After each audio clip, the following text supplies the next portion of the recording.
गौरी कव्वी बहुत फसादन कव्वी थी। वो दूसरे पक्षियों के घरों में फसाद डलवाकर बहुत खुश होती थी, खासकर जब वो पति और पत्नी के बीच में लड़ाई डलवाती तो तब तो वो कुछ ज्यादा ही खुश होती। एक दिन वो लूसी कबूतरी के पास जाती है। लूसी बहन, क्या कर रही हो? कुछ नहीं, बस ऐसे ही आराम कर रही थी। लूसी, तुम तो मुझे इतनी कमजोर लग रही हो, और वो तुम्हारा पति न जाने पक्षियों से क्या क्या कहता रहता है।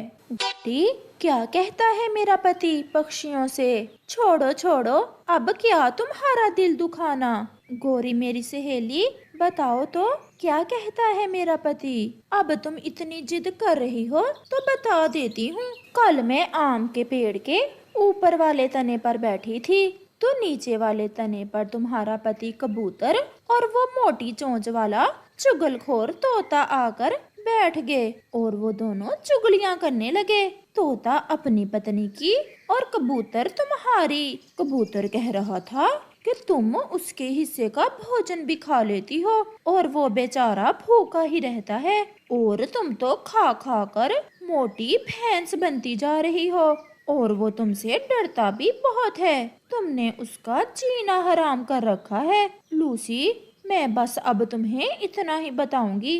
मैं नहीं चाहती कि तुम्हारा दिल टूटे।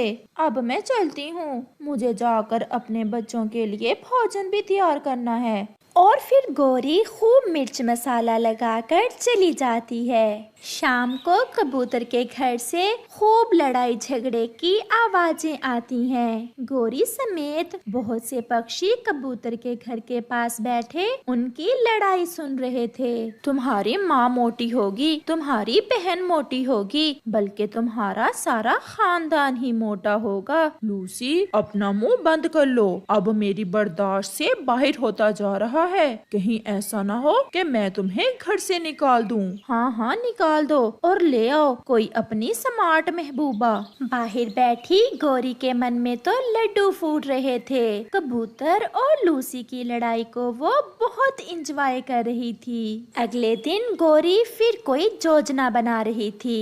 कल तो गंदी आंखों वाले कबूतर और उसकी पत्नी की लड़ाई देखकर मजा ही आ गया। आज मैं चिड़िया की तरफ जाती हूँ। बड़ा प्यार है उसका अपने पति के साथ। आज तो उनके बीच लड़ाई दिलवा कर ही रहूंगी। फिर गौरी चिड़िया के घर जाती है। चिड़िया, आज मैं तुमसे एक बात करने आई हूँ। बात तो परेशानी वाली है, लेकिन तुम्हें बर्दाश्त करना होगा।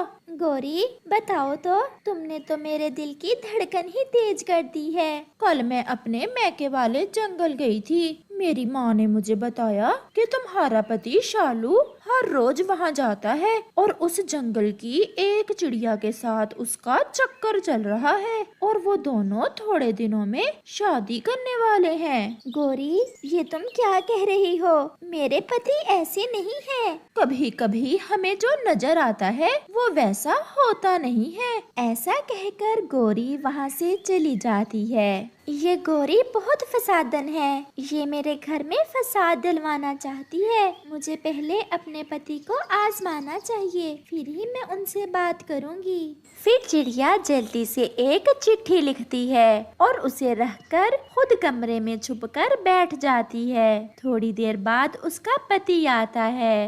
रानो, रानो, कहाँ हो आप? रानो पता नहीं कहाँ चली गई है। अरे, ये चिट्ठी कैसी है? फिर शालू वो चिट्ठी पढ़ता है। शालू, मैं अब आपसे बहुत तंग आ गई हूँ। आपके साथ मेरा दम घुटता है। अब मैं मजीद आपके साथ नहीं रह सकती, इसलिए मैं आपको छोड़कर हमेशा हमेशा के लिए जा रही हूँ। शालू वो चिट्ठी पढ़कर मुस्कुराता है और तुरंत किसी का नंबर मिलाता है। हेलो मीना, आज हमारा रास्ता साफ हो गया है। मेरी पत्नी खुद ही मुझे छोड़कर चली गई है। अब हम कल ही शादी कर लेंगे। रानो खड़ी सब सुन रही थी। उसके तो पैरों तले से जमीन निकल गई थी। फिर शालू उस चिट्ठी के नीचे कुछ लिखता है और बाहर चला जाता है। रानो दुखी दिल के साथ कमरे से बाहर आती है और चिट्ठी उठाती है जिस पर उसका पति कुछ लिख कर गया था।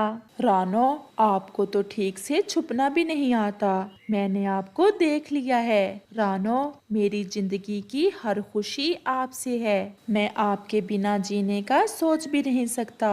मैं बाहर जा रहा हूँ। आपके लिए कुछ खास खाने के लिए लेकर आता हूँ। आप मेरे लिए चाय बना कर रखें, फिर दोनों मिलकर खाएंगे। चिट्ठी पढ़ते हुए रानो मुस्कुरा रही थी और वो अपने पति पर गर्व महसूस कर रही थी। गोरी कव्वी रात तक रानो के घर के बाहर रानो और उसके पति की लड़ाई देखने के लिए छुपकर बैठी रहती है, लेकिन वो अपने मकसद में कामयाब नहीं हो पाती। प्यारे दोस्तों, इस कहानी से हमें सीख मिलती है, किसी की भी बातों में आकर अपने घर में फसाद नहीं डालना चाहिए। ভিডিওটি ভালো লাগলে লাইক, শেয়ার, সাবস্ক্রাইব করে পাশে থাকা বেল আইকনটি টিপে দেবেন।